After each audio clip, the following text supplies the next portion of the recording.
మీకు అందరి శాఖల తరఫున కృతజ్ఞతలు తెలియజేస్తున్నాం. ధన్యవాదాలు.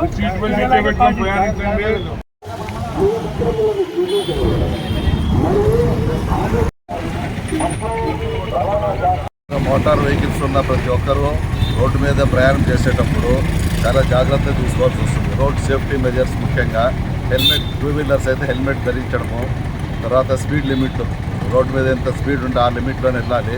తర్వాత ఓవర్లోడ్ వేసుకొని ప్రయాణం చేయకూడదు. టర్నింగ్స్ దగ్గర కానీ స్పీడ్ బ్రేకర్స్ దగ్గర స్లో చేసుకోవాలి. యూటర్న్స్ దగ్గర సిగ్నల్స్ వేసుకొని చేస్తూ ఉంటే మనకు చాలా వరకు ప్రమాదాలు అరికట్టవచ్చు. ఫోర్ వీలర్స్ ఉన్నవాళ్ళు సీట్ బెల్ట్స్ కంపల్సరీ ధరించవచ్చు. తర్వాత సైడ్ వ్యూ మిర్రర్స్లో చూసుకుంటూ కనుక ఓవర్టేక్ చేస్తున్నారా ఇవన్నీ పాటించాలా, స్పీడ్ లిమిట్స్ పాటిస్తూ ఉండాలా.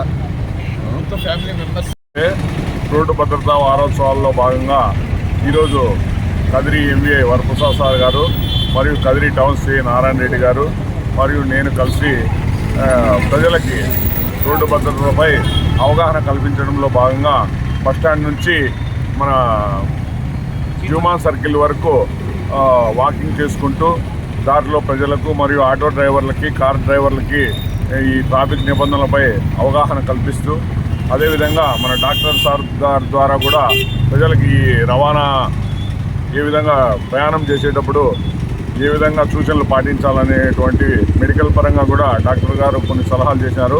వాటన్నిటిని కూడా పాటిస్తూ మీరు ప్రమాదాలకు గురి కాకుండా, ఇతరులను ప్రమాదాలకు గురయ్యేటట్టు చేయకుండా తగు జాగ్రత్తలు తీసుకొని వాహనాలు నడుపుతారని కోరుతున్నాను. అందరికీ నమస్తే అండి. రహదారి భద్రతా మాసోత్సవాల్లో భాగంగా ఈరోజు పోలీస్ శాఖ, వైద్య శాఖ, అలాగే రవాణా శాఖ మూడుగురు అందరూ కలిసి సమైక్యంగా నిర్వహించిన ఈ రహదారి భద్రతా కార్యక్రమంలో అందరం కూడా పార్టిసిపేట్ చేసి అందరికీ కరపత్రాలను పంచుతూ ఎవరైతే సీట్ బెల్ట్ వేసుకోవట్లేదో వారికి సీట్ బెల్ట్ యొక్క ప్రాముఖ్యతను వివరించి దానివల్ల ఉపయోగం ఏమి, అది వేసుకోవడం వల్ల ఎలా నీకు ఫ్యూచర్లో ప్రమాదాల నుంచి బయటపడతారు అనే దాని మీద సూచనలు ఇస్తూ, అలాగే హెల్మెట్ ధారణ అనేది ఎంత ఇంపార్టెంటు, కాలు చెయ్యి లేకపోయినా మంచి బతుకుతాడు, తల లేకపోతే చాలా ఇబ్బంది కాబట్టి అలాంటి తలకి ఇంపార్టెన్స్ ఇవ్వాలా, హెల్మెట్ వేసుకోవాలా అనే వాళ్ళకి సలహాలు ఇస్తూ, సూచనలు ఇస్తూ, వచ్చిన వాళ్ళందరికీ కూడా కరపత్రాలు పంచుతూ ఈ రహదారి సూచనలు ఇస్తూ, సో ఇలాగ డాక్టర్ గారు చెప్పారు ఇందాక, ఆరోగ్యంగా ఉండాలి, ఆరోగ్యాన్ని కాపాడుకోవాలి, ఆరోగ్యంగా ఉంటే మనం వెళ్ళినట్టుగా ముందుకెళ్ళచ్చు. అలాగే డ్రైవింగ్ చేసేటప్పుడు కూడా ఆరోగ్యంగా ఉంటే మనం డ్రైవింగ్ చేయడానికి ఉత్సాహంగా ఉంటాము. ఆరోగ్యం సరిగా లేనప్పుడు కూడా బండి తోలేకి సరిగా ఉండదు కాబట్టి సో అటువంటి పరిస్థితులు మీరు డ్రైవింగ్ చేయకుండా జాగ్రత్తలు పాటించాలని మన సిఐ గారు కూడా చెప్పారు ఇందాక. సో వారు కూడా ఏది చెప్పినా రహదారి సూచనలే కాబట్టి అందరూ కూడా సూచనలు పాటించి ప్రమాదాలు నివారించాలి. మ్యాక్సిమం డ్రైవర్ల తప్పిదం వల్లే యాక్సిడెంట్లు జరుగుతున్నాయి. అలాగే కొద్ది శాతము ఈ రోడ్డు మీద నడిచేవారు, జంతువులు, అలాగే సెల్ ఫోన్ వినియోగదారులు హెల్మెట్ లేకపోవడము, సీట్ బెల్ట్ పెట్టుకోకపోవడము, ఇలాంటి వాటి ద్వారా కూడా ప్రమాదాలు జరుగుతూ ఉన్నాయి. ప్రమాదాలు అరికట్టకుండా అలాగే మందు తాగి డ్రైవింగ్ చేసే వాళ్ళు కూడా చాలామంది ఉన్నారు.